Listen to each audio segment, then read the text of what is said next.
dando continuidade aqui no programa. O que a gente vai falar agora? Sobre dívidas? Isso, sobre dívidas rurais. O Kleber França foi conversar com um especialista, que é o Henrique Jambiski, e ele tem todas as informações, Kleber, muito importantes para o homem do campo, né? Isso mesmo, questão de dívida. Você colheu pouco esse ano aí, o clima atrapalhou bastante, né? Como é que fica essa questão da prorrogação de dívidas? Será que é possível? Ele tira todas as nossas dúvidas. Com relação a essa questão da quebra de safra, muitos contratos, o produtor ele precisa honrar essas dívidas ou existe como ele prorrogar essas dívidas? Eu acho que não tem, talvez na sociedade brasileira, um histórico de um melhor pagador do que o produtor rural. O produtor rural é aquele que vai sempre pagar a dívida. Se a gente imaginar, por exemplo, na sociedade urbana, como funciona o endividamento do empresariado, quantas e quantas vezes o empresariado fecha a porta e aí nenhum credor dele recebe mais. O produtor rural não é assim. Em primeiro, porque a gente não tem porta.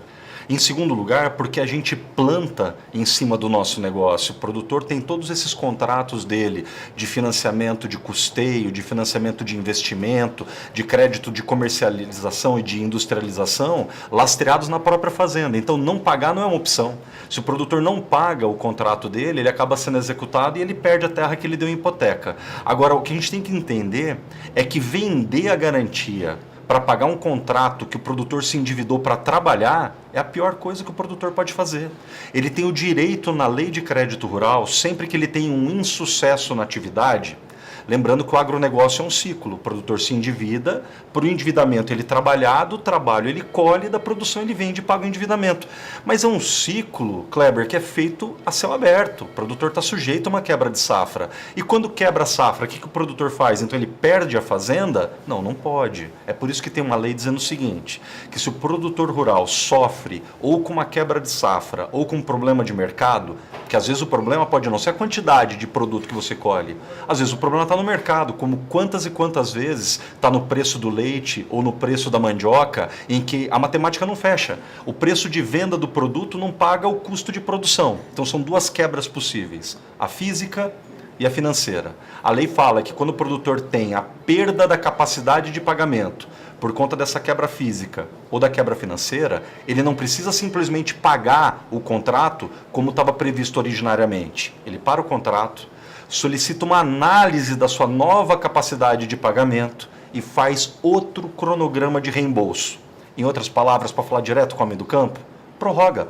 Por quanto tempo? Isso é uma das maiores sabedorias da lei de crédito rural. Ela não fala o tempo, Kleber. Porque pode ser que para um produtor, por exemplo, pecuário, 6 meses de prorrogação seja suficiente para o mercado se equilibrar. Ao passo que uma quebra de um produtor de soja, que teve uma quebra muito grande, talvez ele precise de 4 anos, de 6, de 10, de 12. Então a lei manda estudar a capacidade de pagamento individual de cada produtor para depois dizer como é que vai ser a prorrogação.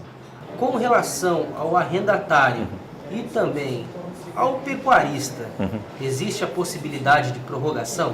São dois assuntos que são um tanto tabu dentro do banco. O banco costuma alegar que quando o produtor é arrendatário ele não pode prorrogar porque a garantia não é necessariamente dele e que em relação ao pecuarista ele não teria uma quebra de safra. Mas na verdade, Kleber, a lei não vê diferença de produtor. A lei não olha para um produtor dizendo você é produtor de soja, você pode prorrogar, você é produtor pecuário, não pode. Não, porque a pecuária também pode ter problema. A gente pode pensar tanto numa crise maior de questão sanitária, como por exemplo uma questão de febre aftosa ou mastite, algo que dê problema direto na mortandade do gado ou problema no leite. Então desde do gado de corte ao gado de leite, você tem uma série de condições que pode fazer a prorrogação, mas mesmo o preço.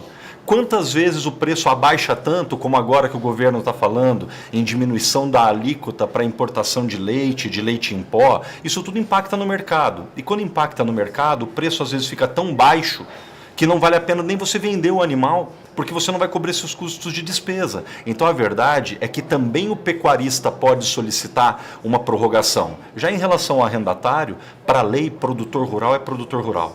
Se ele é o dono da propriedade, se ele não é o dono da propriedade, essa não é a pergunta. A pergunta é quanto tempo ele precisa para pagar trabalhando.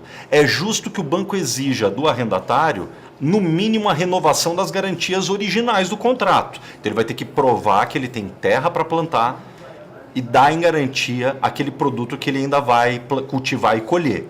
Mas é um direito do arrendatário a prorrogação, porque para o arrendatário, quando falta chuva, para ele também falta. Para o arrendatário, quando falta preço, para ele também falta. Então o arrendatário tem o direito de prorrogação também, Kleber, e o pecuarista também.